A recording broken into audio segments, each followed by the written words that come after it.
The Hall of Eternal Night had witnessed 1,000 executions, but never a betrayal quite like this.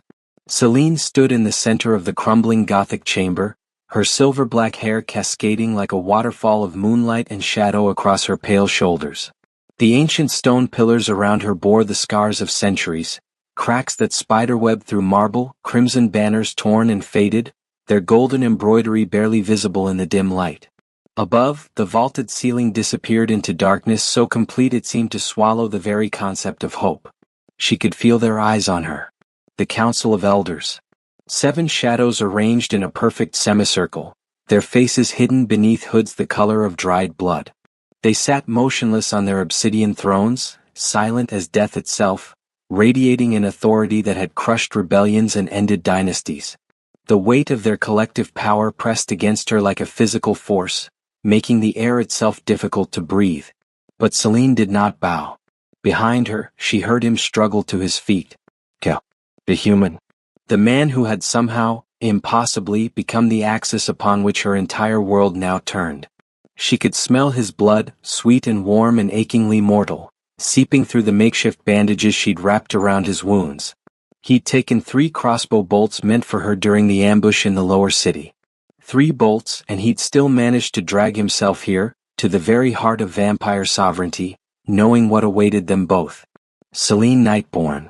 The voice came from the central throne, deep and ancient as stone grinding against stone. Elder Marius. The lawkeeper. His hood shifted slightly, and she caught a glimpse of eyes that glowed like embers in a dying fire. You stand accused of treason against the Crimson Covenant. You have harbored a human within our sacred walls. You have shared knowledge forbidden to mortals. You have, he paused and she could hear the disgust dripping from his words, formed an attachment. The word hung in the air like a curse. Attachment. Such a small, inadequate word for what she felt. For the way her heart, a heart that should have been cold and still, thundered in her chest whenever Cale smiled. For the way his voice could soothe the beast that lurked beneath her skin, the hunger that had defined her existence for 2 centuries. For the way she would burn this entire hall to ash if it meant keeping him safe. He is no threat to us, Celine said, her voice steady despite the fear clawing at her insides. Her crimson eyes swept across the council, meeting each shadowed gaze without flinching. Cale has done nothing but exist. Elder Marius interrupted, his tone final as a tomb ceiling shut. His existence is the threat, child. You know our laws. You were taught them from the moment you first tasted blood. Humans are cattle. Food. Tools to be used and discarded. They are not to be loved. Times change, Celine countered, her hands clenching into fists at her sides. She could feel her power rising, the ancient magic that flowed through her bloodline beginning to stir. The air around her shimmered with crimson light, and her enormous wings, leathery and powerful, spanning nearly 12 feet when fully extended, twitched with barely suppressed rage. The world beyond these walls has evolved. Humans have. Silence.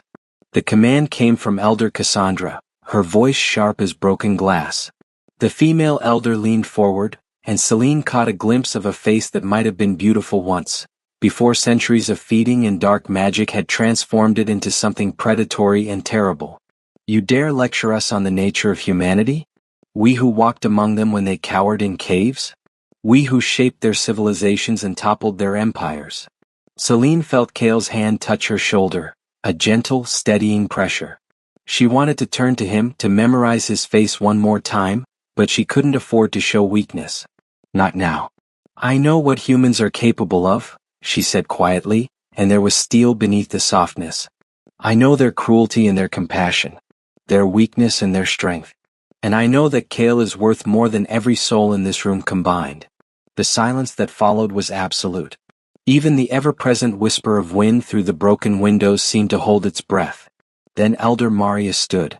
It was a slow, deliberate movement, and as he rose, the temperature in the hall plummeted. Frost began to form on the stone floor, spreading outward in delicate patterns that looked disturbingly like screaming faces. His hood fell back, revealing a face that belonged in nightmares, angular and sharp, with skin like parchment stretched over ancient bone. His eyes blazed with cold fury. You have forgotten yourself, Celine Nightborn, he said, and each word fell like a hammer blow. You have forgotten your place, your duty, your nature. He raised one skeletal hand, and the shadows in the hall began to move, slithering across the floor like living things. The sentence is death. For you both. No. The word came from behind her. Not from Celine but from Cale. She spun around, her eyes wide with horror. Cale, don't. But he was already stepping forward, moving past her with that quiet determination she'd come to recognize. His face was pale from blood loss and pain-etched lines around his mouth, but his eyes, those storm-gray eyes that had somehow seen past her monster to the woman beneath, burned with fierce resolve. You want to know why she defends me? Cale said, his voice growing stronger with each word. You want to know what makes me different from every other human you've slaughtered and fed upon for centuries? Elder Marius tilted his head, regarding Cale the way a scholar might examine an interesting insect. Enlighten us, mortal. Cale reached up and pulled aside his blood-stained collar, revealing his throat. But it wasn't the vulnerability of the gesture that made the council lean forward. It wasn't the pulse that beat visibly beneath his skin. It was the mark. A symbol etched into his flesh, glowing with soft golden light. Ancient runes that spiraled and interwove in patterns that predated the Crimson Covenant itself. Patterns that predated the vampire's rise to power. Patterns that, according to every history Celine had ever studied, should not exist anymore. Impossible, Elder Cassandra whispered, and for the first time Celine heard fear in her voice. Cale smiled, and there was no humor in it. Not impossible. Just forgotten. He looked directly at Elder Marius, and the ancient vampire actually took a step back. You want to know what I am? I'm your past come back to haunt you. I'm the bloodline you tried to erase. I'm a hunter, direct descendant of the First Covenant, the treaty you broke when you decided humanity was beneath you. The hall erupted into chaos. The revelation hit Celine like a physical blow. Hunter. The word echoed through her mind, dragging with it fragments of half-remembered lessons from her youth. Stories told by her sire before he'd perished in the blood wars. Tales of an ancient time when vampires and humans had coexisted under a sacred agreement, the First Covenant. But those were myths, children's stories.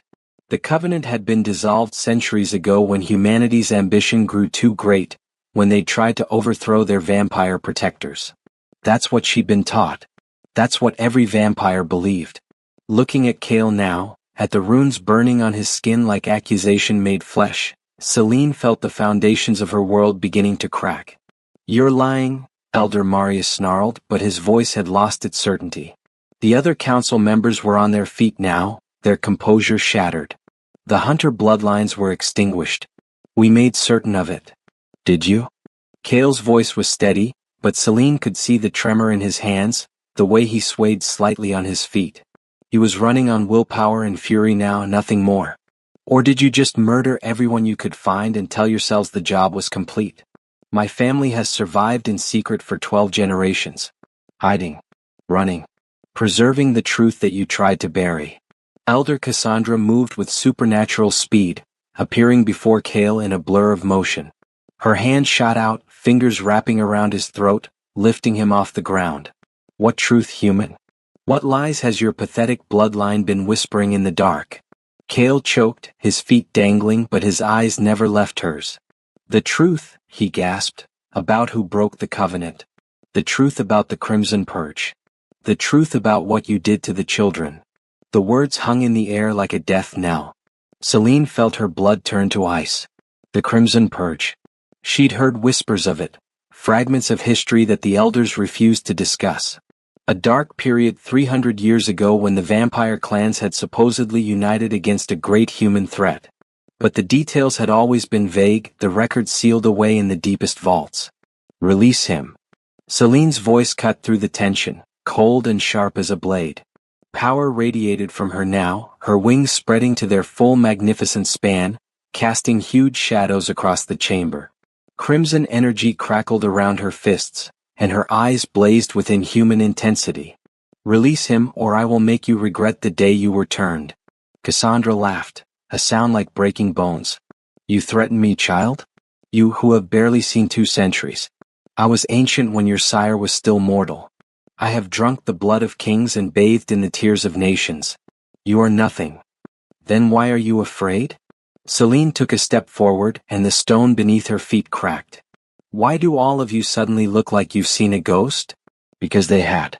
That's what Kale represented, a ghost from a past they tried to bury. Evidence of a crime so heinous that even immortals feared its discovery. Enough. Elder Marius slammed his staff against the ground, and the sound reverberated through the chamber like thunder. You want the truth, Celine Nightborn? Very well. Let me educate you on the price of mercy. He gestured, and the air before them shimmered. Images began to form, memories pulled from his ancient mind and projected for all to see. Celine watched in horror as history unfolded before her eyes. She saw the first covenant in its glory, vampires and humans working together, a symbiotic relationship built on mutual benefit. Vampires provided protection from the supernatural threats that plagued the mortal world. Demons, wraiths, feral beasts from beyond the veil. In exchange, humans offered blood freely given, ceremonies of willing sacrifice that sustained vampire kind without death or suffering. It had been paradise. For nearly 1,000 years the alliance had held strong. Then she saw what changed. A new generation of vampires rose to power, those who had never known true hunger, never experienced the gratitude of humans they protected. They looked at the blood offerings and saw weakness.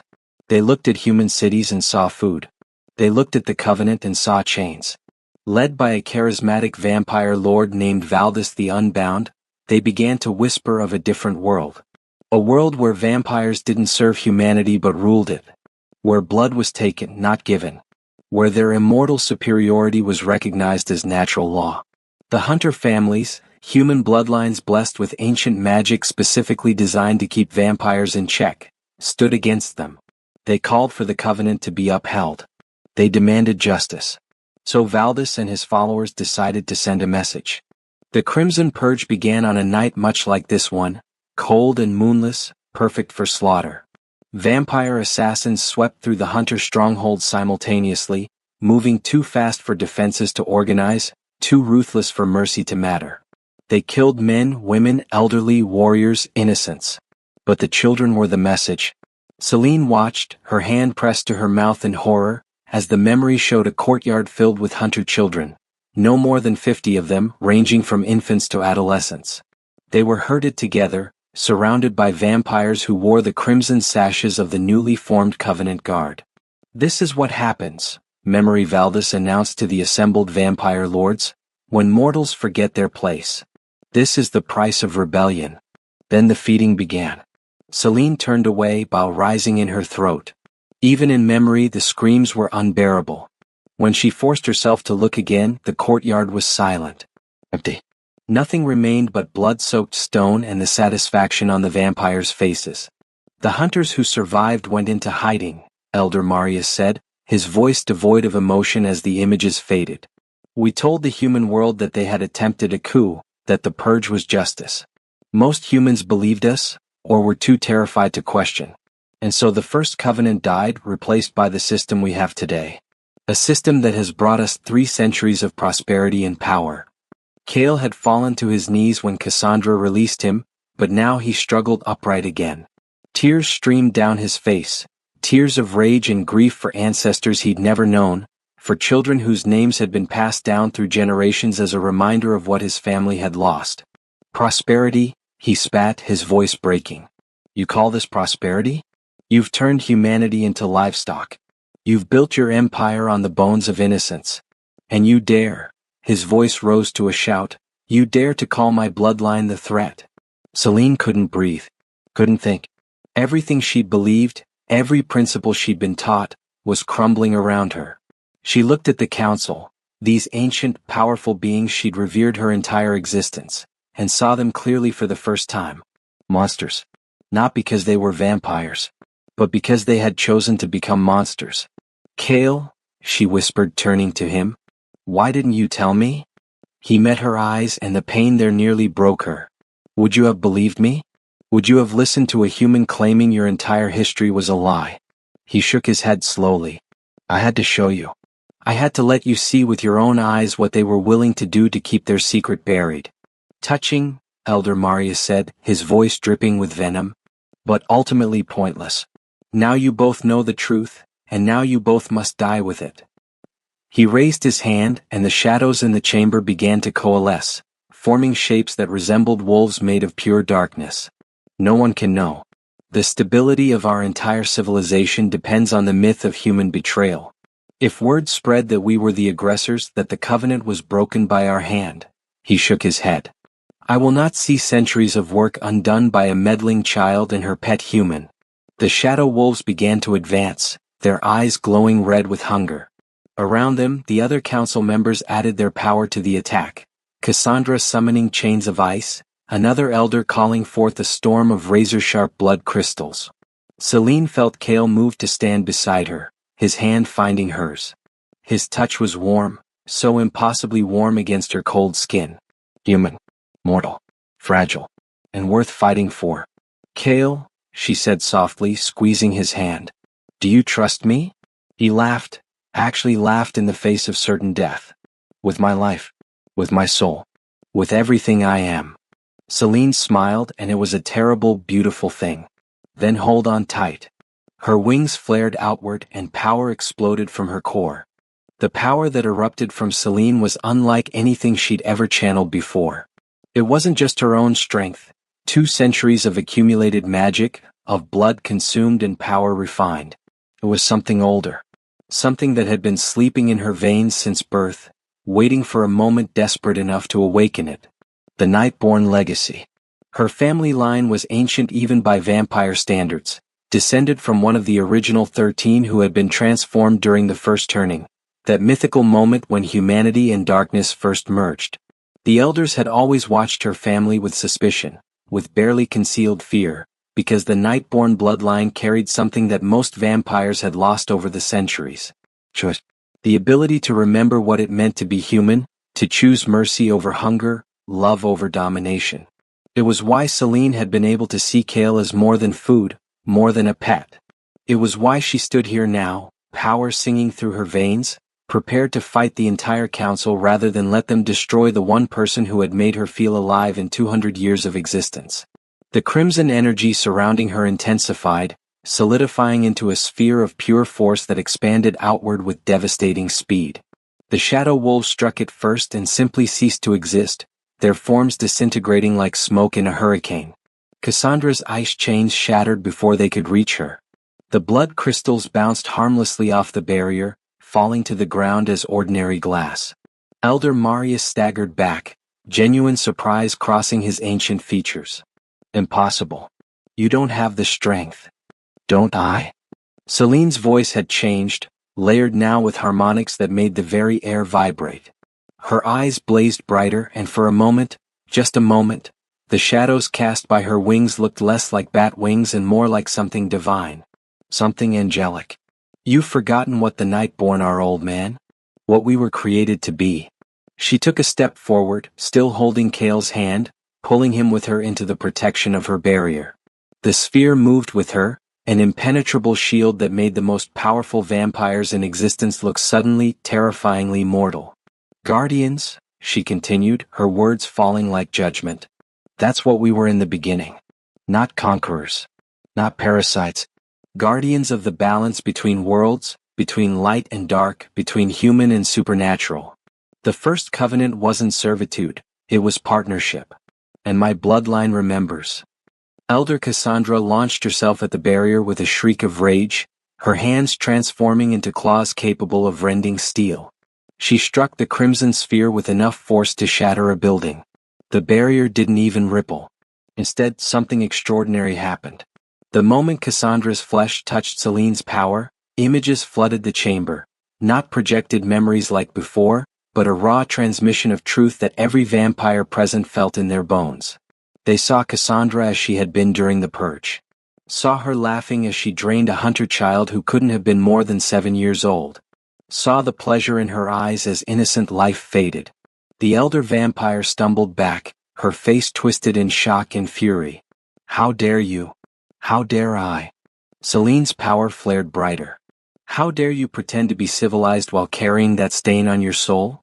Her gaze swept across the council. How dare any of you sit in judgment when you've built your thrones on murdered children? One of the other elders, Lord Thorn, usually silent but deadly, spoke up. The past is past, Nightborn. What's done is done. We cannot change history, only manage the present. Manage? Kale's voice was hoarse but strong. Is that what you call it? You've spent 3 centuries enslaving humanity, erasing your crimes and calling it management. He looked at each council member in turn. My family has preserved every document, every witness account, every piece of evidence of what you did. We've been waiting for a chance to expose you, to force the truth into the light. And achieve what exactly? Elder Marius had regained his composure, his calculating mind already working through possibilities. Even if you could prove your claims, which you cannot, since you'll both be dead momentarily, what do you think would happen? Humanity would rise up against us? They've tried before. They've always failed. We are stronger, faster, immortal. They are meat that walks and talks. Celine felt Kale's hand tighten on hers, felt the rage and helplessness radiating from him. He'd spent his entire life preparing for this moment, only to realize that truth alone might not be enough. But Celine had been thinking, planning, and she'd realized something crucial. You're right, she said softly. Humans alone cannot defeat you. But I'm not proposing they fight alone. She released Kale's hand and stepped forward to the very edge of her barrier. When she spoke next, her voice carried through the chamber with supernatural clarity, amplified by her power until every vampire in the citadel could hear her words. I am Celine Nightborn, last daughter of the first 13 bloodlines. I stand here today having learned that our council, our leaders, built their power on the broken bones of children. They murdered innocents. They betrayed a sacred covenant. They have lied to us for 300 years. Somewhere in the citadel, she heard doors opening. Heard footsteps as other vampires began making their way toward the chamber, drawn by the spectacle and the raw power radiating from her. I reject their authority, Celine continued, her voice unwavering. I reject their lies. And I challenge the Crimson Covenant itself. Not because I hate what I am, but because I remember what we were supposed to be. Elder Marius's face had gone pale with fury. You would start a civil war? You would tear apart our society over one human? No, Celine turned to look at Kale and her expression softened. Not over one human. For the possibility of what we could be again. For the chance to rebuild what was broken. For the right to choose our own path instead of following one built on atrocity. The chamber was filling now with vampires drawn by the commotion. Young and old, powerful and newly turned, they crowded into the galleries and doorways, watching this impossible confrontation unfold. Celine could feel their confusion, their curiosity, their fear. She could also feel something else, a spark of recognition in some of them. A memory of stories passed down through their own bloodlines, tales of a time before the tyranny, before the endless hunger, before they had become the monsters humans believed them to be. Look at them, Marius, Celine said, gesturing to the gathered crowd. Look at our people and ask yourself, do they know what you did? Do they know that our power was purchased with innocent blood? Or have you kept them in darkness all these years, feeding them the same lies you fed me? A young vampire near the front, a girl who couldn't have been turned more than a decade ago, spoke up hesitantly. Is it true? Did the council really murder children? Silence. Cassandra shrieked, but it was too late. The question had been asked, and now others were murmuring, wondering, doubting. Kale moved to stand beside Celine again, and though he swayed with exhaustion and blood loss, his voice rang clear. The Hunter families kept records. Names, dates, locations. We have testimony from vampires who refused to participate in the purge and went into exile rather than be part of the massacre. We have the original covenant documents, bearing the seals of both human and vampire leaders. We have proof. Proof that will die with you, Elder Marius snarled. He raised both hands and the other council members did the same. The air in the chamber began to crackle with gathered power, centuries of accumulated magic focusing into a single devastating strike. I will not let one foolish girl and her pet destroy everything we've built. Council, end this. Now. The combined power of the 7 elders descended like a hammer of the gods. Celine's barrier shattered like glass. She felt Kale's arms wrap around her as they both stumbled, felt his warmth against her as the killing blow descended. In that frozen moment time seemed to slow. She could see every detail with painful clarity, the triumph in Marius's eyes, the fear on the faces of the younger vampires, the ancient stones of the hall bearing witness to yet another atrocity. She had failed. They would both die and the truth would be buried once more. But then something impossible happened. The attack simply stopped. Celine looked up through a haze of pain and confusion to see a figure standing between them and the council. A vampire she'd never seen before, tall and elegant, with hair like spun gold and eyes that held the weight of millennia. He wore robes of pure white, and his mere presence seemed to drain the violence from the air. "Elder Lucian," Marius whispered, and there was genuine fear in his voice now. "You cannot be here. You swore an oath never to interfere in council matters." The newcomer smiled sadly. "I swore an oath to uphold the first covenant, Marius. An oath you broke the night you let Valdis the Unbound commit genocide." His voice was gentle but carried absolute authority. "I have watched in exile for 3 centuries hoping you would find your way back to the path. But I see now that some sins run too deep for redemption." He turned to look at Celine and Kale, and his ancient eyes held something like hope. "I am Lucian Dawnseeker, first among the 13 who accepted the dark gift. I was there when the covenant was forged, when humans and vampires first chose cooperation over conflict." He extended his hand to them. "And I am here now to ensure that their sacrifice, and yours, was not in vain." The entire chamber held its breath. The appearance of Lucian Dawnseeker changed everything. Even Elder Marius, ancient and powerful and ruthless beyond measure, could not hide his shock at seeing the legendary first vampire standing before them. According to every historical record, Lucian had vanished after the purge, disappearing so completely that most assumed he'd met final death rather than witness what his creation had become. But here he stood, very much alive, radiating a power that made even the council look like children playing at authority. "This is impossible," Cassandra breathed, taking an involuntary step backward. "You're a myth. A legend. You can't be real." Lucian's smile was tinged with sorrow. "I have heard that before from others who wished me gone.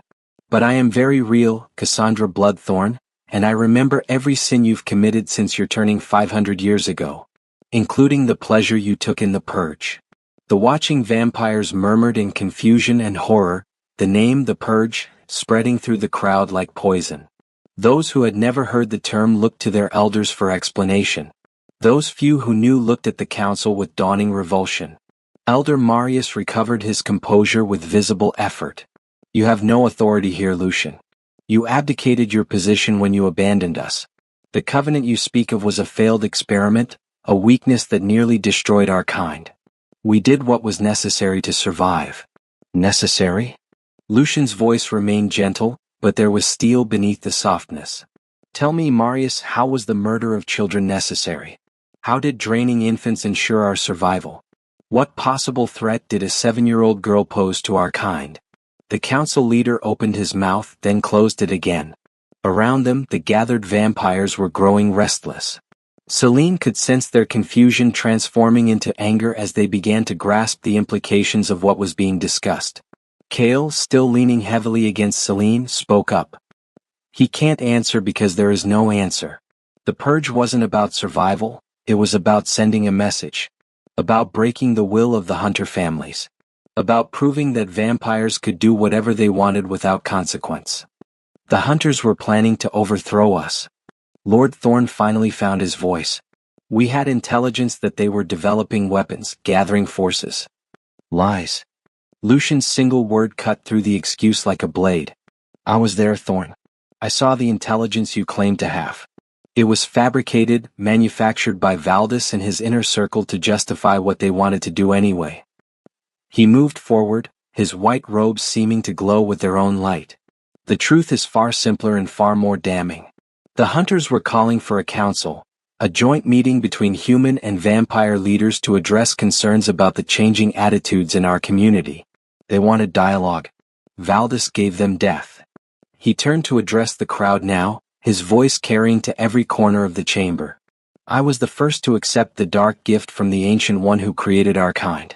I was there when we discovered that human blood sustained us, when we realized we could live forever if we fed carefully and with consent.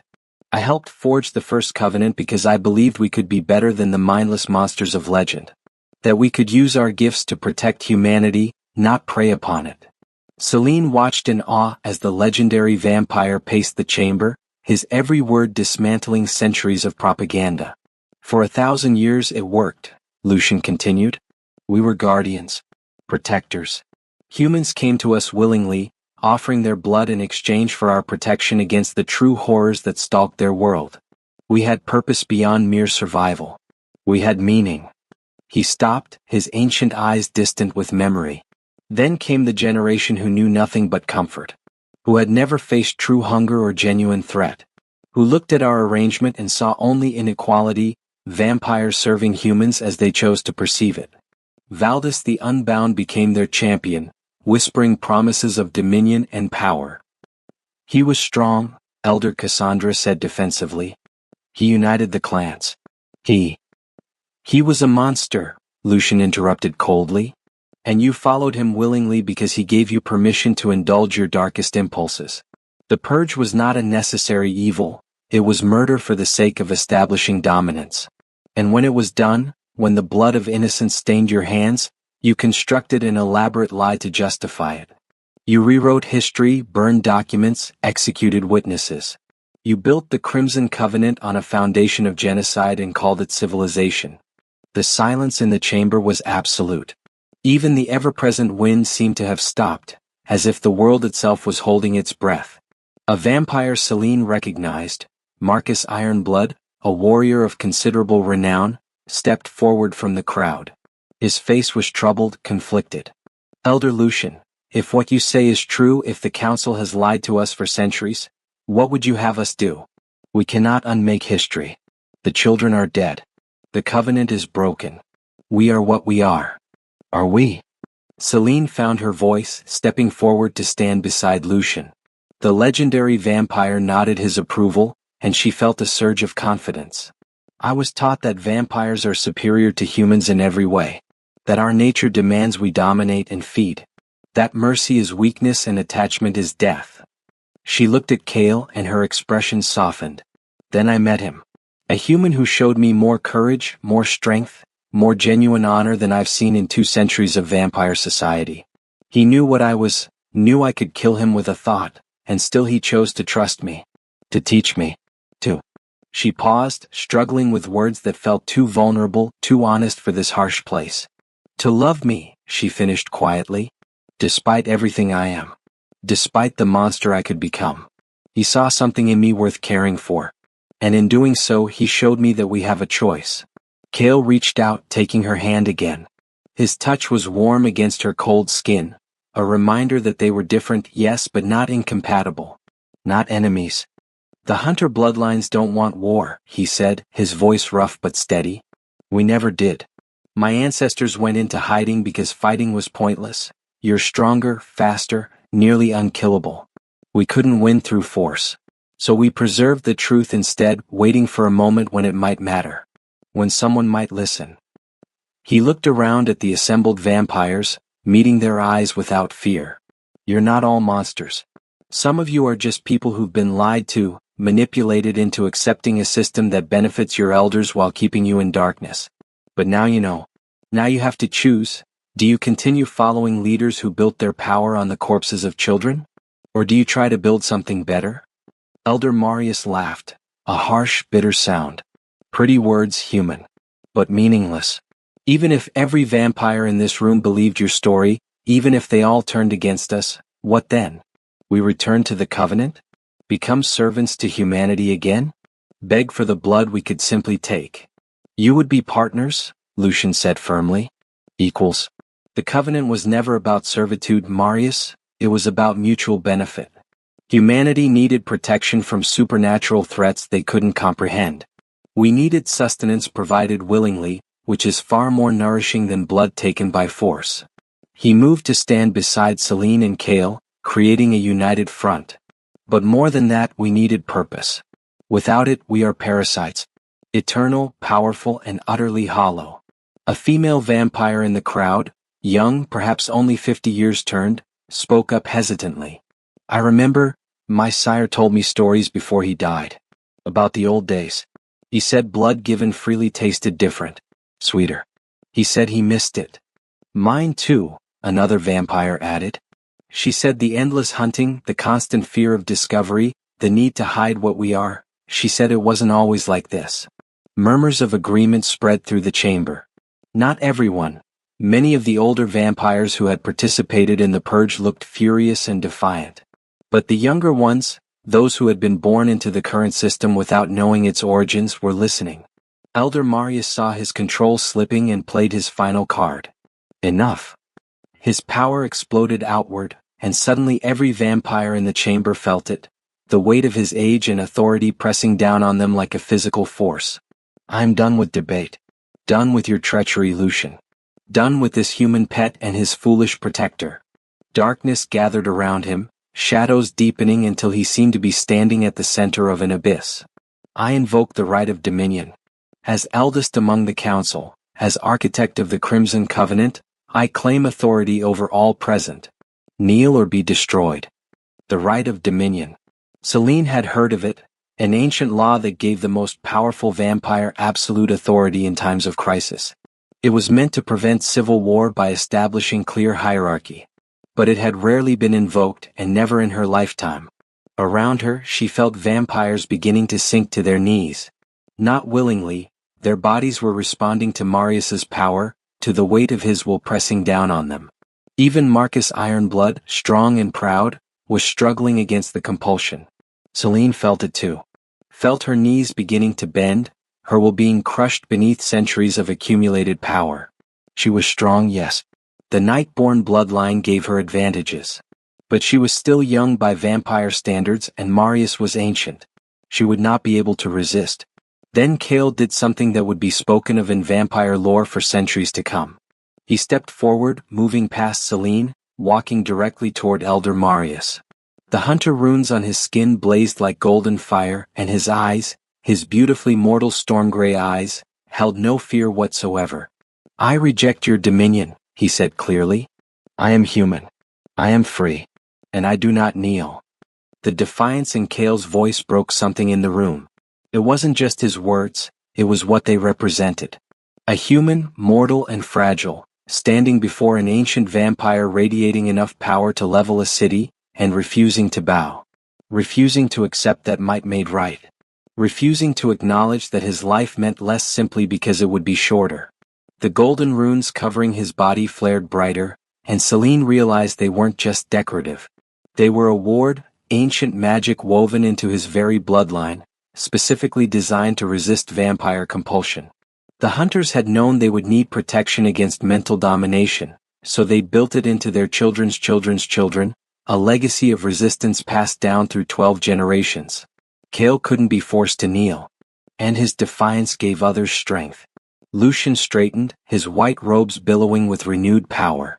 I too reject your dominion, Marius. You have no authority over me, I am your elder in truth and in spirit, and I do not recognize the legitimacy of a covenant forged in innocent blood. Selene felt the pressure on her lessen as Lucian's power countered Marius's. She stood tall, her wings spreading wide. I am Selene Nightborn and I refuse your dominion. I choose my own path. One by one, other vampires began to rise. Marcus Ironblood stood, his jaw set with determination. I am no one's puppet. I refuse. The young female vampire who had spoken earlier climbed to her feet, trembling but defiant. I didn't become immortal to spend eternity following tyrants. I refuse. More voices joined the chorus. Not all, perhaps not even most. Many vampires remained kneeling, either unable or unwilling to resist. But enough stood that Elder Marius's absolute control was broken. His face contorted with rage. You dare? You dare. The darkness around him intensified, becoming almost solid, a cloak of pure shadow that seemed to devour the light itself.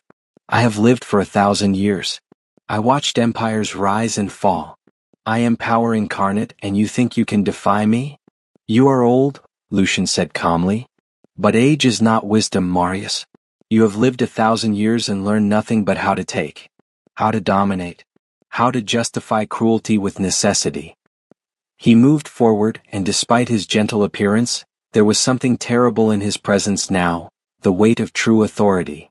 I am older still. And I say your time is done. What happened next would be debated by scholars for decades. Elder Marius attacked with everything he had, 1,000 years of accumulated power, dark magic refined and concentrated into a single devastating strike. The shadows around him became spears, became chains, became a tsunami of pure darkness that rushed forward to consume everyone who had dared stand against him. Lucian raised one hand, and spoke a single word in a language that predated human civilization. Light exploded through the chamber. Not the cold blue of moonlight or the crimson glow of vampire magic. True light, warm and golden and utterly anathema to everything vampires were supposed to be. It poured from Lucian's palm like dawn breaking over the world's edge, and where it touched Marius's darkness, the shadows simply ceased to exist. Celine shielded her eyes, feeling the light wash over her. It should have burned.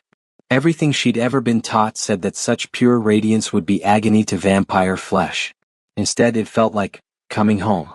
Like remembering something she'd forgotten. Like the moment before her turning, when she'd been mortal and warm and the sun had been a friend rather than an enemy. The light faded, leaving afterimages dancing in her vision. When she could see clearly again, Elder Marius was on his knees. He wasn't dead, Lucian's strike had been precisely controlled. But he was diminished.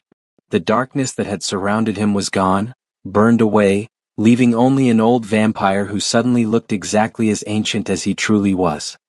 His face was haggard, his eyes sunken, his hands trembling with the realization that he had just been utterly, completely defeated. How, he whispered. How can you still wield the first light? We are creatures of darkness. The sun is our enemy. We cannot. You cannot, Lucian corrected gently, because you have forgotten what you were. You have embraced the darkness so completely that you've become unable to touch the light. But I remember. He looked around at the assembled vampires, at the mixture of awe and fear on their faces. We were not always creatures of pure night. In the beginning, before the covenant was broken, we walked in twilight, beings of both shadow and light, balanced between two worlds. That was our gift and our curse. But when Valdis led the purge, when you chose genocide over honor, you cut yourselves off from half of your own nature. He moved through the chamber and vampires instinctively stepped back, giving him room. You condemned yourselves to eternal darkness, eternal hiding, eternal hunger. And you told yourselves it was freedom. That it was power. But look at what you've become, skulking in shadows, feared and hated by the world with no purpose beyond survival. Is this truly better than what we had? The question hung in the air, unanswerable. Kale, still standing tall despite his wounds, turned to address the crowd. The Hunter families remember the covenant. We've preserved the rituals, the ceremonies, the sacred words that bound our peoples together. It's not too late. We could rebuild it. Not exactly as it was. 300 years have changed both our societies, but something new, something better. A true partnership with protections for both sides, with respect and dignity for all. And what of those who don't want your precious covenant? Elder Cassandra spat from her throne. She hadn't attacked, hadn't defended Marius, but her position was clear. What of vampires who prefer to hunt, who enjoy the kill? Will you force us to change? Celine stepped forward, surprising herself with her own boldness. No one will be forced. But those who choose to hunt humans, who choose to kill and terrorize and feed without consent, they will be held accountable. By their own kind. She looked around at the gathered vampires. We've hidden behind the excuse that this is our nature for too long. We have minds. We have will. We can choose to be better than our hunger. She's right, Marcus Ironblood said, his deep voice carrying authority. I've spent 3 centuries fighting, killing, taking what I wanted because I could. And I'm tired. He looked at his hands as if seeing them clearly for the first time. I'm so damn tired of being a monster. If there's another way, if there's a path that doesn't end with me being hunted by mobs or living in constant fear of discovery, then I want to try it. Murmurs of agreement rippled through the crowd. Not universal. Some vampires looked horrified by the idea of giving up their power, of submitting to any kind of restraint. But others seemed almost relieved, as if they'd been waiting for permission to be something other than predators. Elder Marius looked up from his knees, and there was genuine incomprehension in his ancient eyes. You would give up everything. Everything we've built. Everything we are. For what? For humans who will fear us anyway? For a fantasy of cooperation that died 300 years ago. Lucian crouched down to meet his gaze, and despite everything, there was pity in his expression. No, old friend. We give up what you built, a pyramid of lies with corpses for foundations. We give up fear and domination and endless, pointless hunger. And in exchange we reclaim what we were always meant to be. Protectors. Guardians. Bridges between the mortal world and the darkness beyond. He stood and addressed the entire assembly. I cannot force this choice upon you. Each vampire here must decide for themselves what path they will walk. But know this, the Crimson Covenant is finished. It died the moment Marius fell. What comes next is up to all of you. What about the council? Someone called from the crowd. What happens to them? Lucian looked at the 7 thrones, at the elders who had ruled with iron cruelty for 3 centuries. Marius was still on his knees. Cassandra looked defiant but frightened. The others seemed to be calculating their odds of survival. That, Lucian said quietly, is not for me alone to decide. They committed crimes against both vampires and humans. Perhaps it's fitting that both should have a say in their judgment. He turned to Kale, who was swaying now, his strength finally failing. Celine moved quickly to support him, wrapping her arm around his waist. The human looked at Lucian with eyes that held both gratitude and exhaustion. What would you have done with them? The ancient vampire asked. If the choice were yours alone? Kale was quiet for a long moment, and Celine could feel the tension in his body. She knew what his family had suffered. Knew that every instinct probably screamed for vengeance, for blood, for payment in pain for the children who had been murdered. Trial, he finally said. Not revenge. Not execution. A trial with witnesses and evidence and a chance for them to defend themselves, if they can. Let the truth be spoken aloud, let all vampires hear what was done in their name. And then let judgment fall based on law, not rage. They don't deserve mercy, Celine said softly, though she made no move to release him. No, Kale agreed. They don't. But we deserve to be better than they are. We deserve to build a new system on justice, not vengeance. Otherwise, he looked up at her, and his eyes held a depth of understanding that stole her breath. Otherwise we're just replacing one tyranny with another. Celine stared at him. This human who should have been her prey, who had become her partner, who showed more wisdom in his handful of mortal decades than most vampires learned in centuries. How had she ever thought humans were lesser? He speaks wisdom, Lucian said, and there was approval in his voice. Very well. The council will be held for trial. Their crimes will be documented, witnesses will testify, and judgment will be rendered by a jury of both vampire and human representatives. You cannot be serious, Elder Cassandra shrieked. Humans judging vampires? This is insanity. This is justice, Marcus Ironblood countered. He moved to stand guard near the council thrones, and several other warrior vampires joined him, not to attack but to ensure no one escaped. If we're to rebuild the covenant, it must be built on equality. That means accepting that we can be judged for our crimes, not hiding behind our power. Chaos erupted as vampires began arguing, debating, taking sides. Some called for immediate execution of the council. Others demanded they be released, that vampire affairs should remain vampire business. Still others, like Marcus, stood firm on the idea of a joint trial. Through it all, Celine held Kale, feeling his warmth against her, his heart beating steady and strong despite his wounds. He lost so much blood. He needed medical attention. He needed rest. But he stood beside her, refusing to leave, determined to see this through. We should get you somewhere safe, she murmured. I need to finish this, he interrupted gently. I need to see it through. My family waited 12 generations for this moment. I'm not leaving until I'm sure it's real. Lucian had moved to the center of the chamber, his arms raised for quiet. Slowly the arguments died down and all eyes turned to him. This night has changed everything, he said. And the changes will not be easy. There will be those who resist, who cling to the old ways. There may yet be violence and death before we find our path. His gaze swept across the assembly, and his next words were firm as stone. But I tell you now, the age of hiding is over. The age of preying on humanity without consequence is done. We will step into the light, metaphorically if not literally, and we will prove that vampires can be more than monsters. How? The young female vampire asked. How do we even begin? Lucian smiled. We begin with a choice. With each vampire in this room deciding who they want to be. With acknowledging our past mistakes and committing to a better future. With extending a hand to humanity instead of fangs. He turned to Celine and Kale. And we begin with them. A vampire who chose love over loyalty to her kind. A human who chose truth over safety. They are the bridge upon which the new covenant can be built. Celine felt the weight of hundreds of eyes on her and fought the urge to hide behind her wings. This was too much.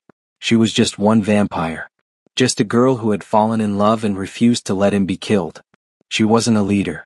Wasn't a symbol. Wasn't. She's right, Kale said suddenly, and she realized she'd spoken her doubts aloud. He turned to face her, his hands cupping her face with a gentleness that made her want to weep. You're just one vampire. But sometimes that's all it takes. One person choosing differently. One person saying no more. One person willing to fight for what's right even when it seems impossible. His thumb traced her cheekbone, and his smile was soft and sad and beautiful. You saved me. Not just tonight, but months ago when you chose to see me as a person instead of prey. You showed me that vampires can change. Can choose. Can love.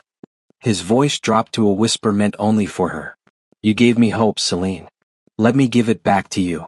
She kissed him then, in front of everyone, not caring about propriety or politics or the scandal of a vampire openly showing affection for a human. His lips were warm against hers, his heartbeat strong, his spirit unbreakable despite everything he'd endured.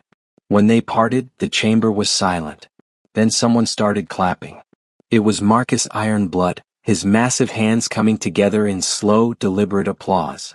About damn time vampires remembered what it felt like to care about something other than blood, he said gruffly.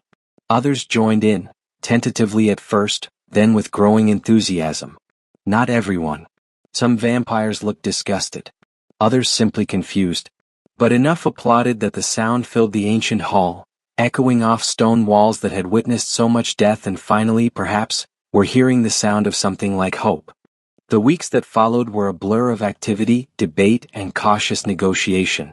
Celine had never imagined herself as a political figure, yet somehow she'd become central to everything that was happening. Lucian had insisted. The new covenant needed to be represented by those who embodied its ideals. A vampire and a human who had chosen each other despite every law and custom that said they shouldn't. A living symbol of what cooperation could look like. She stood now in what had once been the council's private chambers, converted into a temporary headquarters for the transition committee. The room was crowded with both vampires and humans, an arrangement that would have been unthinkable mere weeks ago. The air was thick with tension, but it was productive tension, the friction of two groups learning to work together after centuries of predator and prey. Kale sat at the large table in the center. His wounds finally healed thanks to a combination of human medicine and carefully applied vampire blood. Celine had been terrified when he'd agreed to accept vampire healing. She'd heard stories of humans becoming addicted to vampire blood, or worse, having their minds twisted by it. But Lucian had supervised the process personally, using ancient techniques that healed without corrupting. The Eastern clans are refusing to participate, Marcus Ironblood reported, his finger tapping on a map spread across the table. They say the new covenant is suicide. They're gathering forces, preparing to fight if necessary. How many? Asked Elena Frost, a human representative from the resurrected hunter families. She was a stern woman in her 50s, her gray-streaked hair pulled back severely, and her eyes held the kind of hard-won wisdom that came from surviving in a world actively trying to kill you. 3 clans, roughly 400 vampires, Marcus replied. Mostly old ones who participated in the purge or benefited from it. They have everything to lose if the new system takes hold. Then they're a serious threat, Kale said, studying the map.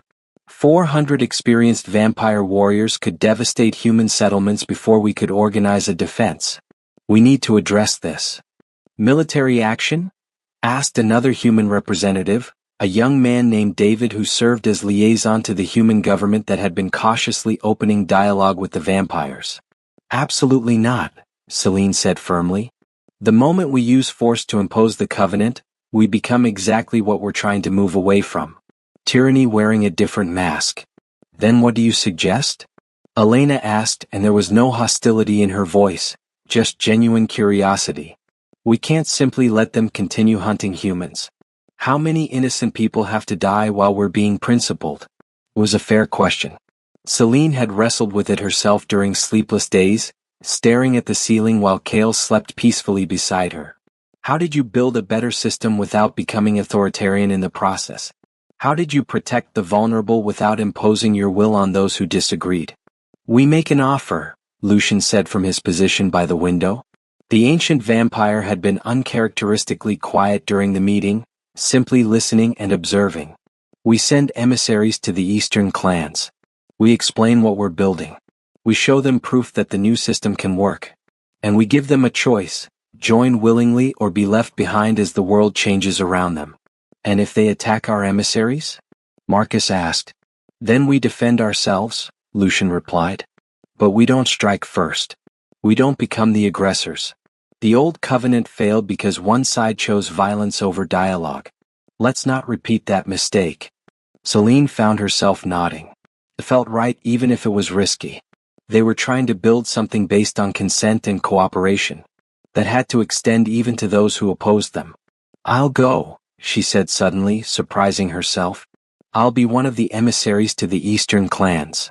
Every head in the room turned toward her. Kale's expression was immediately concerned. Celine, that's necessary, she interrupted gently. They need to see that vampires who believe in the covenant aren't weak. That we're not betraying our nature, just choosing to express it differently. She looked around the table, meeting each gaze steadily. And frankly, I'm one of the few vampires young enough not to have participated in the worst of the old system, but old enough to have some credibility. They might actually listen. She has a point, Elena admitted reluctantly. Though I hate the idea of sending anyone into that situation unarmed. Who said anything about unarmed? Celine smiled and let just a hint of crimson glow enter her eyes. I'm a Nightborn. We didn't survive this long by being helpless. The debate continued for another hour, but eventually, it was decided. A delegation would travel to the eastern clans, Celine and Marcus representing the vampires, Elena and Kale representing humanity, and Lucian accompanying them as the ultimate authority figure. Kale cornered her after the meeting as she'd known he would. I don't like this, he said without preamble. They were in the small room they'd claimed as their own, barely more than a closet really, but it was private, and in a citadel full of political maneuvering and constant negotiation, privacy was worth more than space. I know, Celine replied, pulling him close. He came willingly, his arms wrapping around her waist, his head tucking under her chin. She loved how he fit against her, how his warmth soaked into her perpetually cool skin.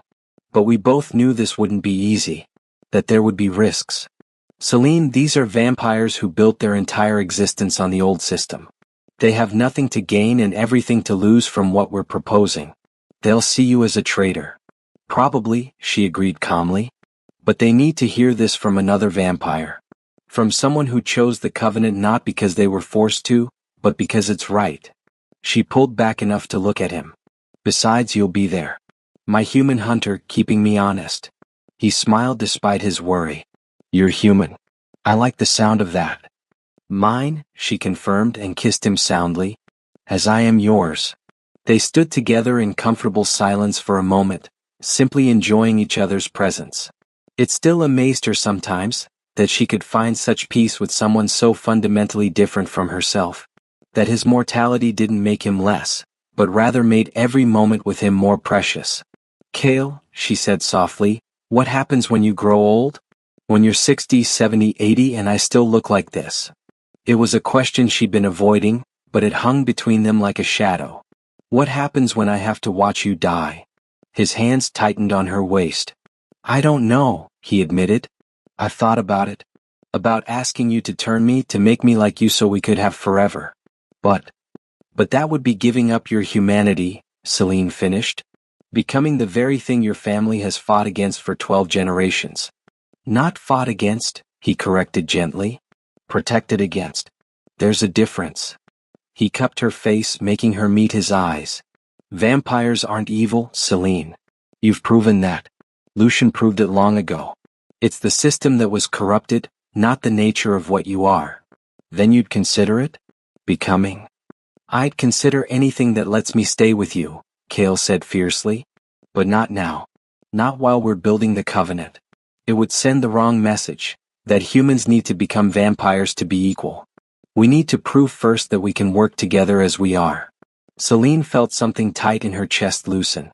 She'd been so afraid he would reject the idea entirely, that she'd be facing an inevitable goodbye somewhere in the future.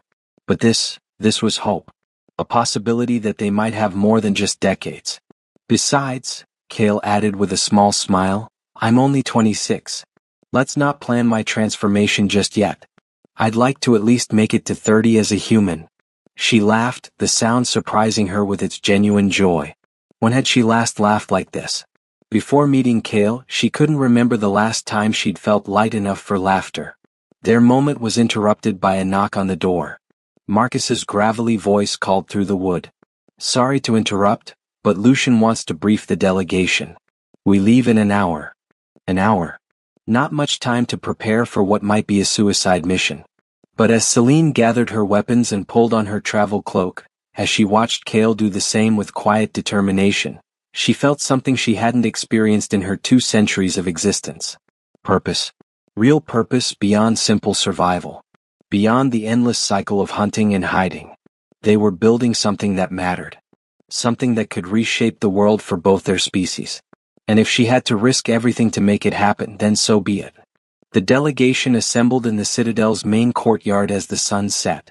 Lucian had arranged for human vehicles to take them part of the way, a gesture meant to show that vampires could adapt to human technology, could meet humanity on their terms. But for the final approach to the Eastern Clan's territory, they would go on foot, showing respect for vampire traditions. A small crowd had gathered to see them off. Young vampires who had embraced the new covenant with enthusiasm. Humans who were cautiously hopeful about this new era of cooperation. Even a few of the older vampires who remained skeptical but were willing to give it a chance. Quite the send-off, Elena muttered, adjusting the straps on her pack.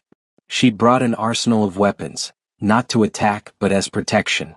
No one had protested. In this new world they were building, humans had every right to defend themselves. They're invested, Cale observed. They want this to work as much as we do. They want to believe it can work, Lucian corrected. That's not quite the same thing. Belief is fragile. It needs to be constantly reinforced with evidence. He looked at each of them in turn. That's what we're providing tonight, evidence that dialogue is possible. That even the most resistant can be reached. And if they can't? Marcus asked bluntly. Then we've still tried, Lucian said simply. And that matters. History will remember that we extended a hand before we ever considered raising a fist. They set out as full darkness fell, moving through the city streets with purpose. Humans watched them pass, a strange group of vampires and humans traveling together, armed but not aggressive, determined but not hostile. Some humans fled at the sight of them. Others watched with cautious curiosity. It would take time, Celine knew. Centuries of fear and predation couldn't be erased in weeks. But every journey began with a single step, and they were taking those steps together. The Eastern Clan's territory began at the Old River, where abandoned factories and warehouses provided perfect shelter for vampires who didn't want to be found. As the delegation crossed the bridge, Celine felt the familiar prickle of vampire awareness. They were being watched. They know we're here, she said quietly. Good, Lucian replied. We're not trying to surprise them. Marcus, signal our intentions. The warrior vampire raised a white flag, an ancient symbol of parley that transcended species. For several long moments nothing happened. Then, from the shadows of the nearest warehouse, figures began to emerge. At least 50 vampires, possibly more, forming a loose semicircle around the delegation. They wore the traditional clothing of the old clans, dark leather and ceremonial armor, symbols of houses and bloodlines that stretched back centuries. Their eyes glowed in the darkness, and their faces were hard with suspicion and hostility. From the center of the group, an ancient vampire stepped forward. She wore a crown of twisted silver and bones, the mark of a clan matriarch. Her face was beautiful and terrible, preserved forever in the moment of her turning, and her eyes held the weight of at least 6 centuries. Lucian Dawnseeker, she said, her voice carrying across the space between them. You bring humans into our territory. You fly the traitor's flag. You dare come here and preach about covenants and cooperation. Her lip curled in disgust. Give me one reason I shouldn't kill you all where you stand. Lucian stepped forward calmly, unafraid. Because you're curious, Morgana Ashenblade. Because despite your anger, you want to know how I've convinced so many to follow this path. Because you remember me from the old days before the purge, and you know I don't make empty promises. Morgana's eyes narrowed. I remember you as weak. Too soft for the reality of our existence. You disappeared rather than accept that we are predators, and predators don't negotiate with prey. You're right, Lucian said, and his agreement clearly surprised her. Predators don't negotiate. But we are not merely predators, Morgana. We never were. We are intelligent, sentient beings capable of choice. Capable of being more than our hunger. Pretty words, Morgana sneered. But ultimately meaningless. You want to put us back in chains, serving humanity like trained pets. I want to offer you purpose, Lucian countered. Freedom without meaning is just another form of prison. You hunt, you feed, you hide from the sun, you watch centuries pass in an endless repetition of survival. Is that truly better than having a reason to exist? For the first time, something flickered in Morgana's expression, something that might have been doubt. And what reason would you give us? What purpose could possibly justify submitting to humans? Celine stepped forward before she could second-guess herself. The same purpose we had before. Protection. Guardianship. The world is full of threats that humans can't fight alone. Supernatural dangers that most of them don't even know exist. We could face those threats. Save lives. Make a difference. Morgana's attention snapped to her. Ah, the Nightborn girl who started all this. The one who fell in love with a human and condemned her own kind too, she gestured dismissively, whatever this is supposed to be. I didn't condemn anyone, Celine said firmly. I made a choice. As you can make a choice now. Join us in building something better or continue as you have been.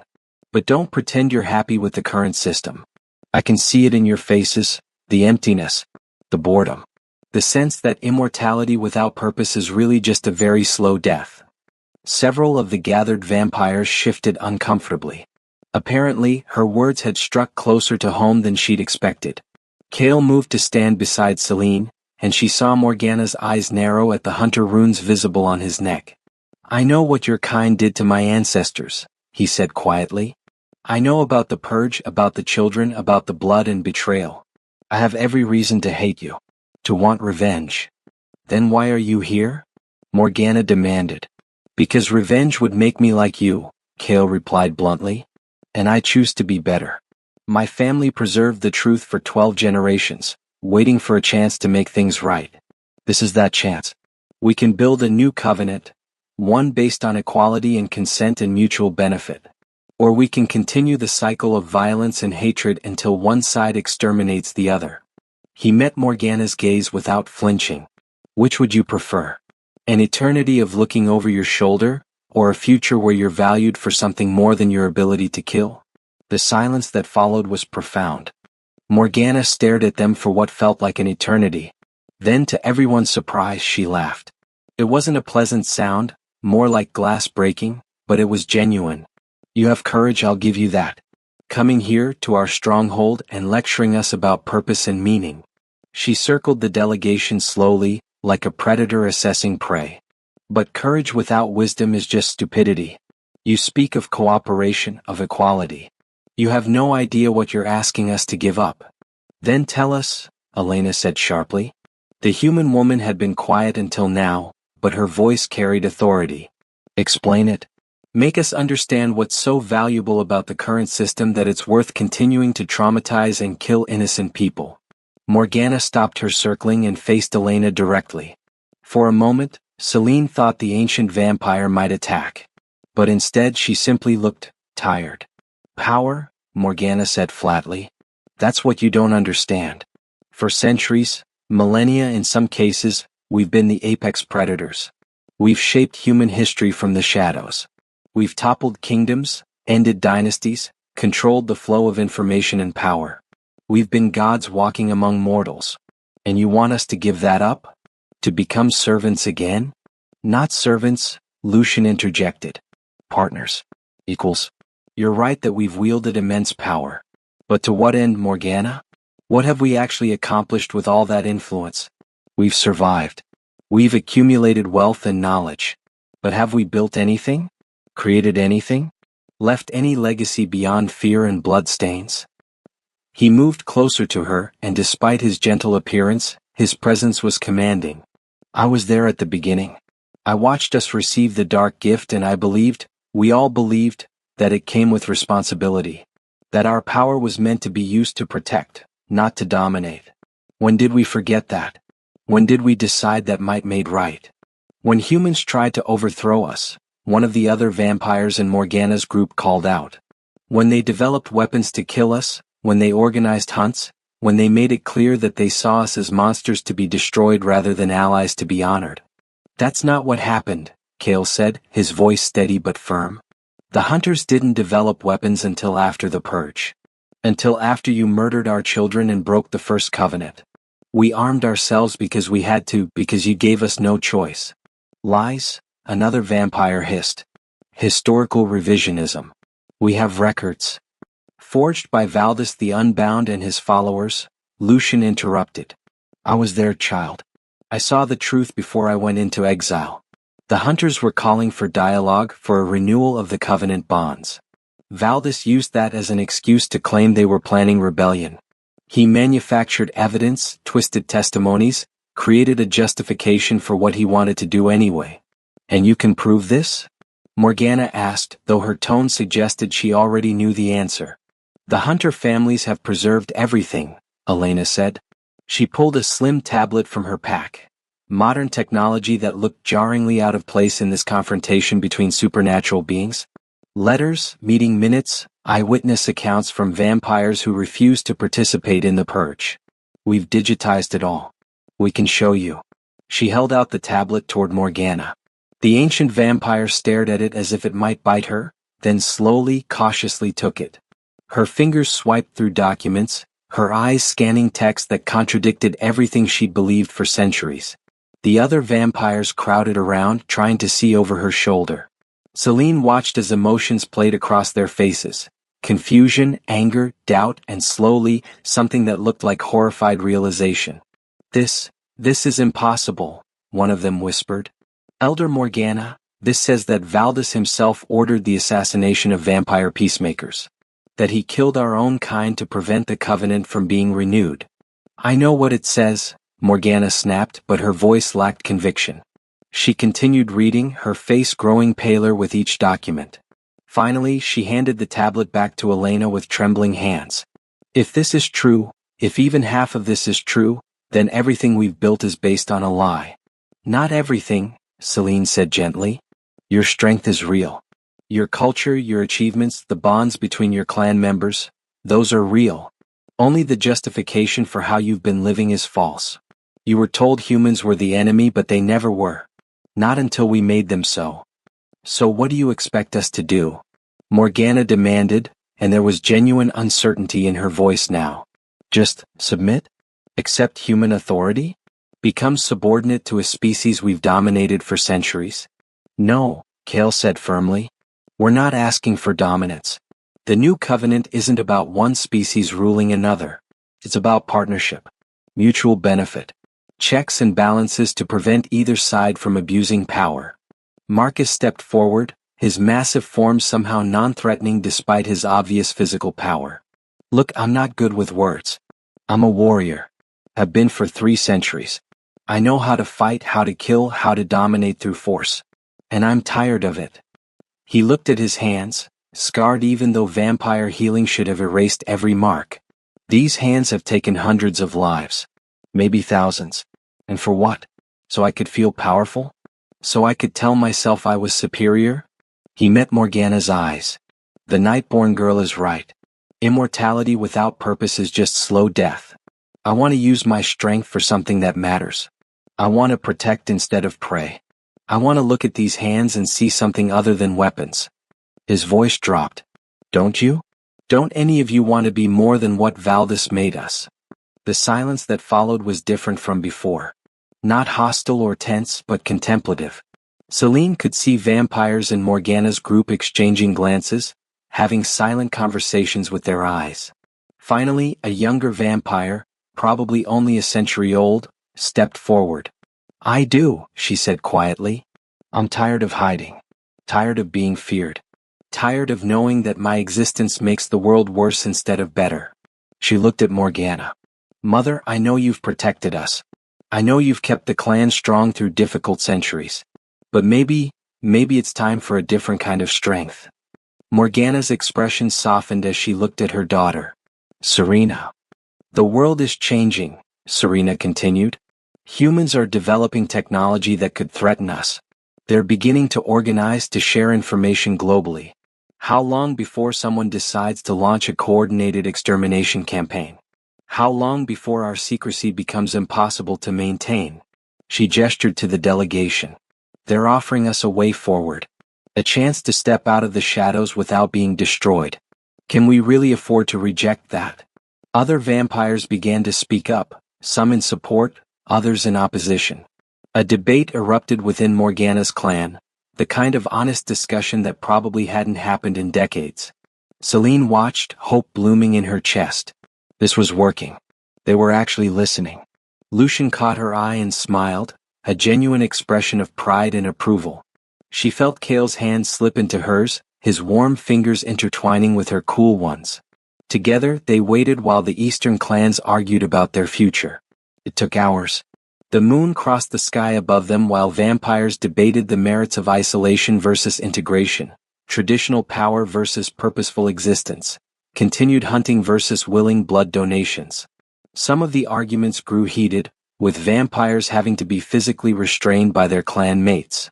But no one attacked the delegation. No one tried to kill the humans or execute the traitors. They talked. They argued. They questioned. And slowly, gradually, consensus began to form. As dawn approached, forcing the vampires to retreat to the shelter of the warehouses, Morgana approached Lucian one final time. We will not give you an answer today, she said formally. This decision is too important to rush. But, she paused and something in her ancient eyes had changed. We will send representatives to your council. We will examine this new covenant more closely. We will consider what you're offering.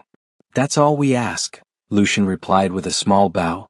Consider carefully. Debate thoroughly. Make the choice that's right for your people. And if we ultimately refuse? Morgana asked. If we decide that we prefer the old ways? Then you'll be left behind, Lucian said simply. The world is changing, Morgana. We can change with it, or we can cling to the past until it's pried from our cold, dead hands. But we cannot stop the change itself. Morgana nodded slowly. I will think on your words, Lucian Dawnseeker. And I will pray to whatever gods might still listen that we are wise enough to choose correctly. As the delegation made their way back toward the river, the first hints of dawn beginning to lighten the eastern sky, Celine felt a weight lift from her shoulders. They hadn't won a complete victory, the eastern clans hadn't immediately agreed to join the new covenant. But they also hadn't been slaughtered, and that felt like a miracle in itself. Well, Marcus said with grim satisfaction, that went better than expected. No one died and we might have actually changed some minds. The beginning of wisdom is questioning what you believe to be true, Lucian observed. We've planted seeds tonight. Whether they grow will depend on factors beyond our control. Do you think they'll join us? Elena asked. Eventually, Lucian replied. Not immediately perhaps. But Morgana is pragmatic. She'll see the writing on the wall, that the old system is unsustainable in the modern world. She'll come around. Kale squeezed Celine's hand. You were incredible, he said softly. The way you spoke to them with compassion but also strength. You made them see you as an equal, not a subordinate or a traitor. I just spoke the truth, Celine replied, though his praise warmed her. I told them what I've learned from you, that being different doesn't mean being lesser. That there's strength in choosing restraint over violence. They reached the citadel as the sun fully rose, forcing the vampires to retreat to interior chambers while the humans continued working. It was a strange division, working together yet still separated by biological necessity. But it was a start.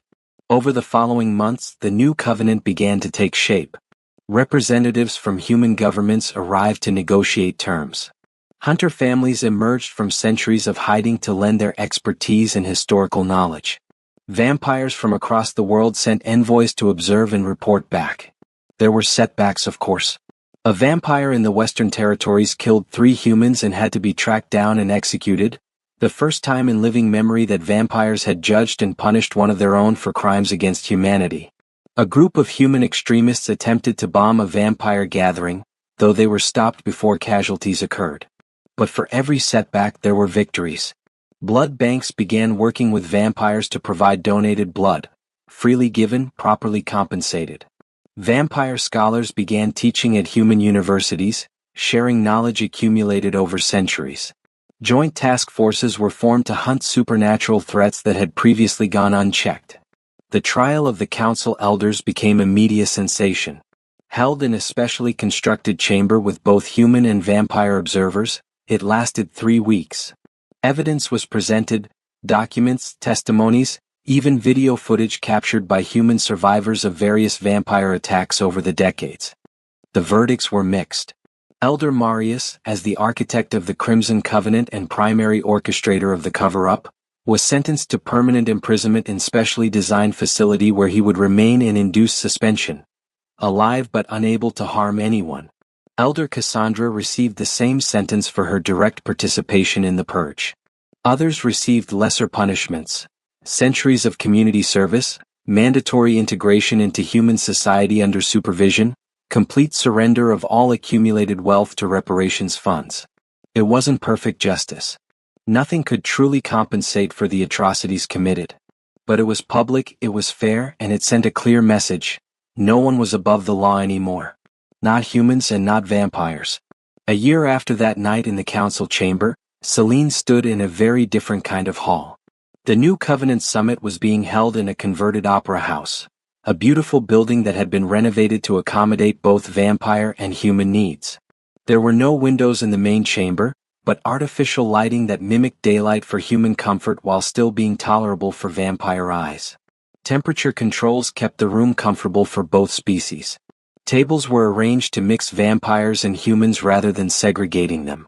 Celine wore formal attire, an elegant black gown that made her pale skin look luminous and her silver black hair shine like starlight.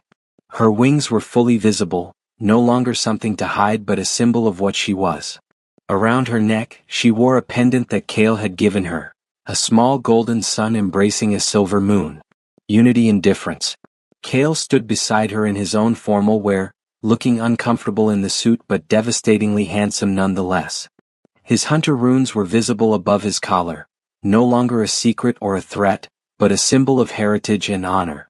They were about to sign the treaty that would officially establish the Second Covenant. Lucian stood at the podium addressing the gathered crowd. 300 years ago we broke faith with each other. We chose fear over trust, dominance over partnership, isolation over unity. The cost of that choice was immeasurable.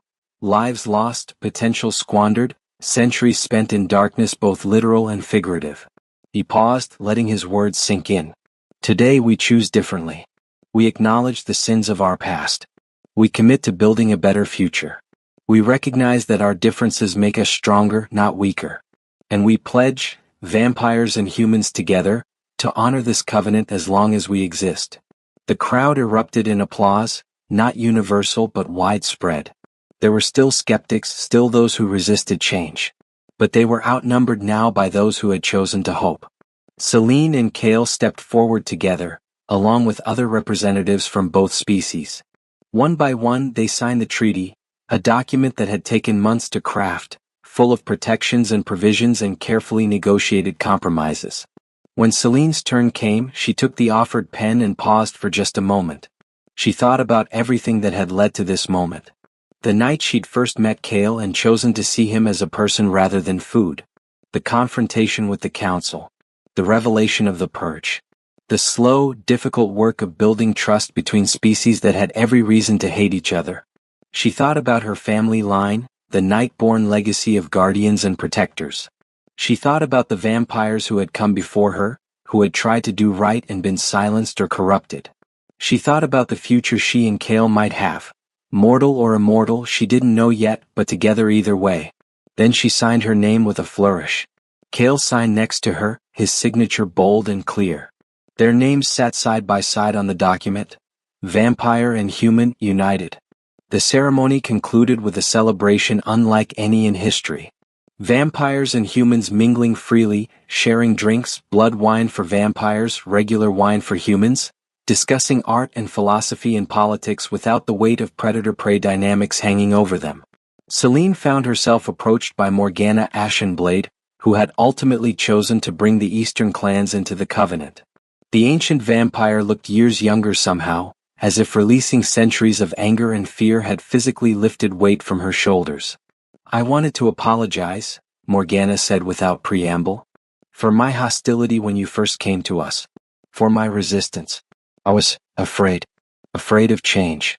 Afraid of losing what little power and purpose I had." "You don't need to apologize," Celine replied gently. "Fear is natural. What matters is that you overcame it." Morgana smiled, a real smile that softened her terrible beauty into something almost warm. "My daughter tells me I should thank you personally. She says that you gave her hope when she had none. That your example showed her that vampires could choose to be better." "I only made a choice," Celine said. "The same choice available to all of us. To see beyond what we've been taught and imagine what we could be. A choice made simple by love," Morgana observed, glancing at Cale, who was deep in conversation with Marcus and Elena across the room. "Love makes fools of us all, but sometimes in the best possible ways."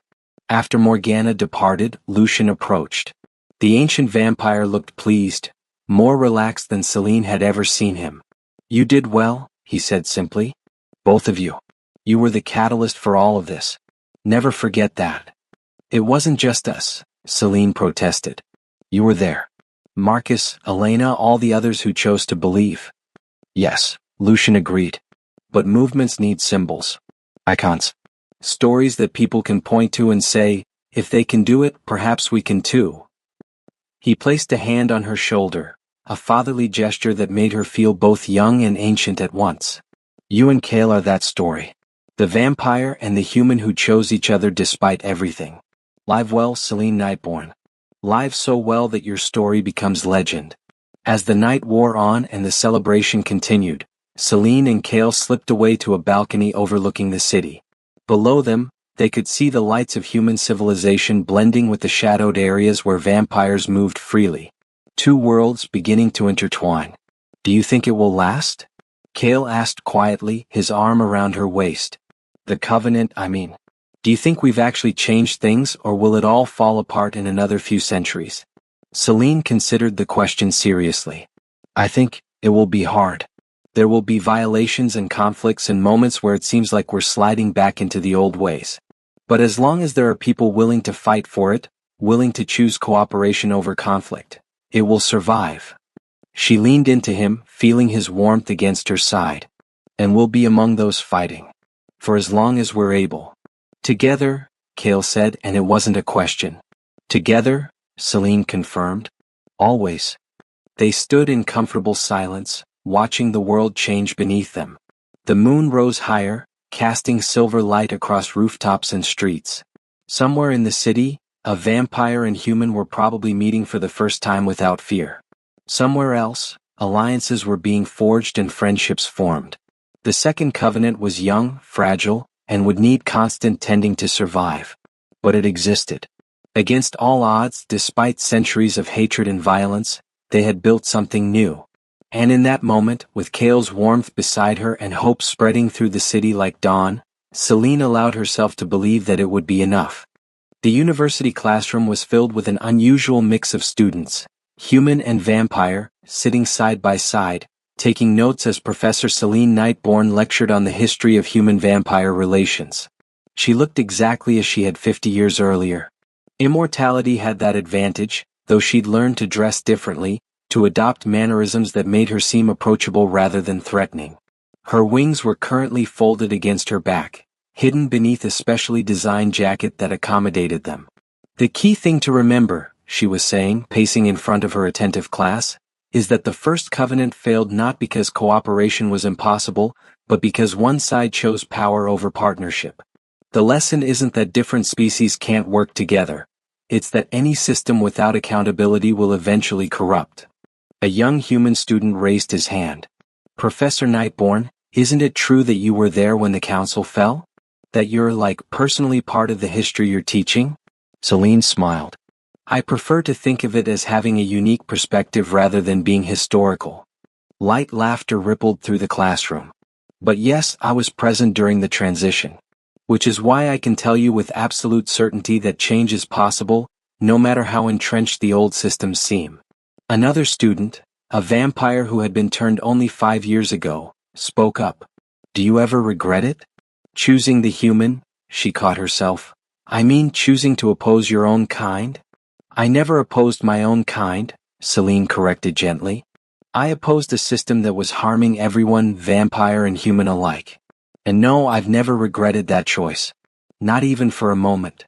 The class ended, and students filed out, chattering about the assignment, arguing good-naturedly about historical interpretations, generally acting like students everywhere had acted for centuries. It still amazed Celine sometimes how normal it all seemed now. How completely the world had transformed in just 5 decades. She gathered her papers and headed out into the university courtyard. It was twilight, that golden hour when both vampires and humans could comfortably share the same spaces. The university had been designed with that in mind, with covered walkways and shaded areas to accommodate vampire faculty and students even during daylight hours. A familiar figure waited by the fountain at the courtyard center. Cale had aged. At 76, his hair was silver gray, his face lined with the marks of a life well lived. He moved a bit slower than he once had, though he was still in remarkably good health for a human of his years. He'd refused vampire blood for healing or life extension, said he wanted to experience aging naturally, wanted to understand mortality in a way most vampires never could. Celine's heart still skipped when she saw him, even after 50 years together. How was class? He asked as she approached, taking her hand in his. His fingers were spotted with age now, but his grip was still strong, still warm against her perpetual coolness. Good. The students are engaged, asking thoughtful questions. Though they all seem to think anyone over 100 is ancient history. Cale laughed. To them you probably are. 5 decades is a long time in human terms, even if it's barely a blink for you. They walked together through the campus, following a familiar path toward their home on the outskirts of the university grounds. Around them, the world had changed in ways that would have seemed miraculous during those desperate early days of the Second Covenant. Vampire-human couples were common now, though still complicated by the mortality issue. Joint research projects had led to breakthroughs in medicine, technology, and supernatural understanding. The Council of Balance, successor to both the old Vampire Council and the Human Hunter leadership, governed with representatives from both species, all subject to term limits and oversight. There were still problems, of course. Rogue vampires who refused to follow the Covenant. Human extremist groups who wanted all vampires exterminated. Cultural clashes and misunderstandings. But they were exceptions now, not the rule. The vast majority of both species had accepted the new normal and were working to make it better. I've been thinking, Cale said as they reached their house, a modest place surrounded by gardens that bloomed even in twilight. About what comes next. Celine felt a chill that had nothing to do with her cold blood. Cale? I'm not dying tomorrow, he said with gentle humor. But I'm 76. Realistically, I have maybe another decade, perhaps 2 if I'm lucky. We need to talk about it. They'd been avoiding this conversation for years. Decades really. But time had a way of making procrastination impossible. Inside they settled into their living room, a space that perfectly blended their two worlds. Modern human technology side by side with ancient vampire artifacts. Pictures on the walls showing their journey together, from that desperate night in the council chamber to university functions and diplomatic missions. A life, documented and preserved. I've decided, Cale said without preamble, that I want you to turn me, when the time comes. When I'm close to the end. Celine's hands trembled. You've been adamant for 50 years that you wanted to die human. That accepting vampirism would be betraying your ancestors.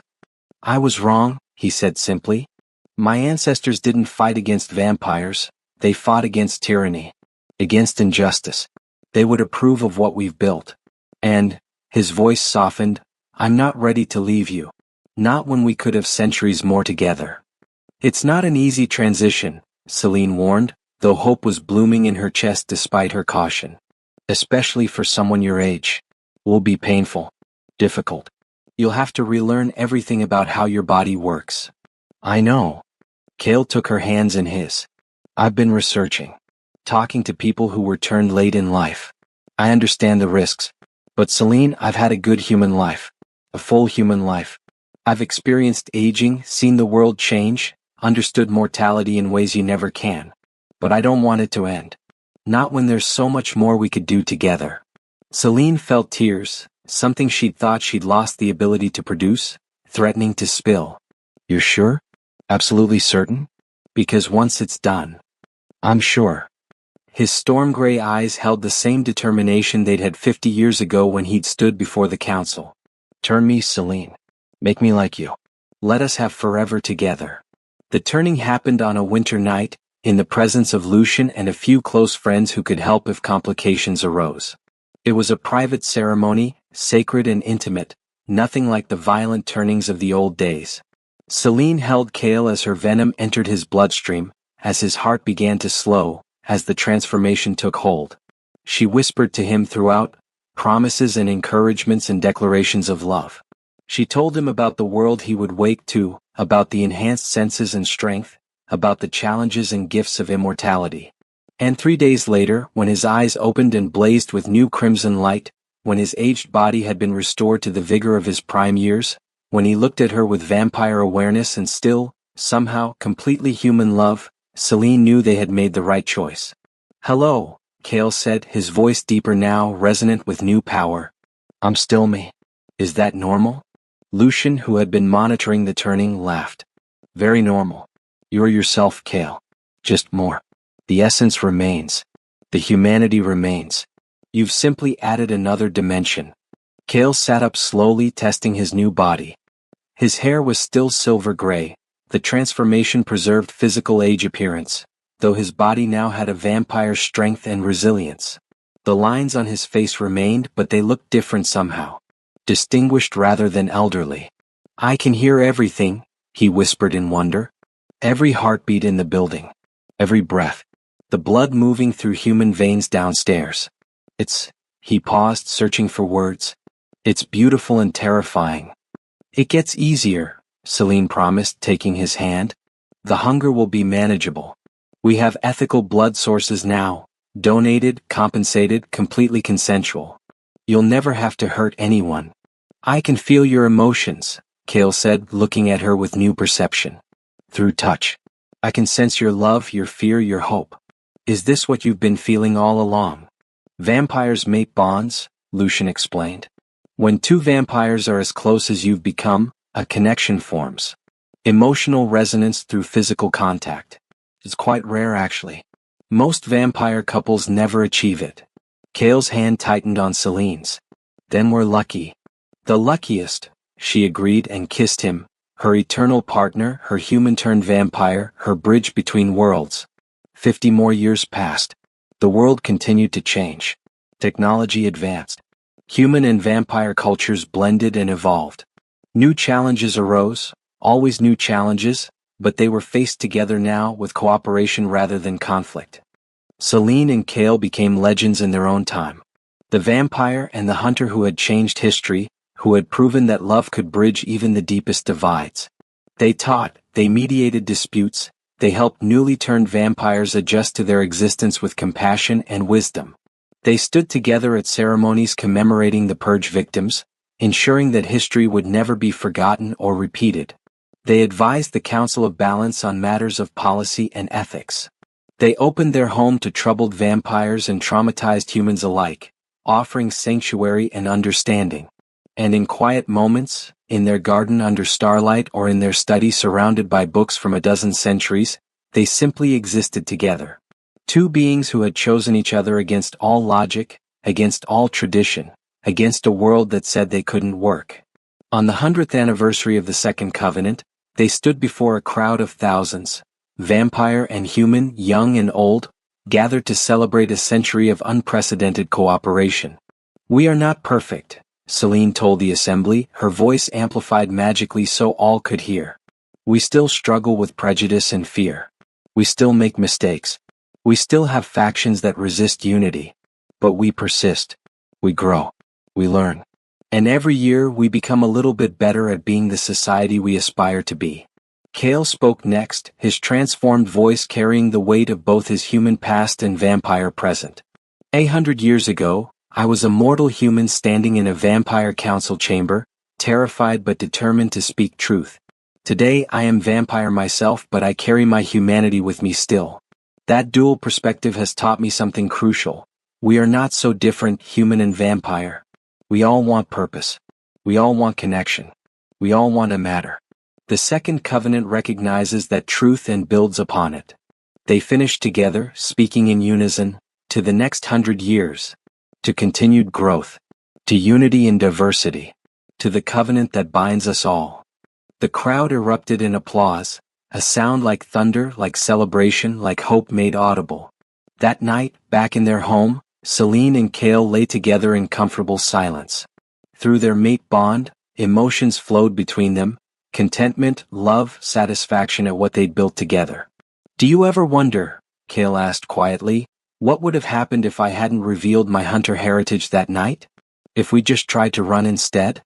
Selene considered. "We probably would have died. The council would have hunted us down. And the world would have continued as it was, trapped in cycles of violence and fear. So we made the right choice. We made the only choice we could live with." She turned to face him, her crimson eyes meeting his, twin pools of red in the darkness. "We chose truth over safety. Justice over survival. Love over fear. And yes, it was right. No regrets. Not a single one." They lay in silence for a while longer, two immortal beings who had found something precious in each other. Outside, the world slept and woke and changed as worlds do. Inside, they simply existed together. A vampire and her chosen mate, a human turned vampire and his eternal love, two people who had looked at an unjust world and decided to make it better. The story of Selene Nightborn and Kale the Hunter would be told for centuries to come. It would be taught in schools and sung in ballads. It would inspire others to make difficult choices, to stand against tyranny, to believe that change was possible even when it seemed impossible. But for them it was never a story or a legend. It was simply their life, complicated and beautiful, challenging and rewarding, shared together for all the long years of eternity. And in the end, isn't that what everyone truly wants? To find someone worth fighting for, worth changing for, worth building a better world for. To look at the person beside them and know without doubt that every choice that led to this moment was exactly right. They had that. Against all odds, despite every obstacle, in defiance of history and tradition and common sense, they had each other. And it was enough.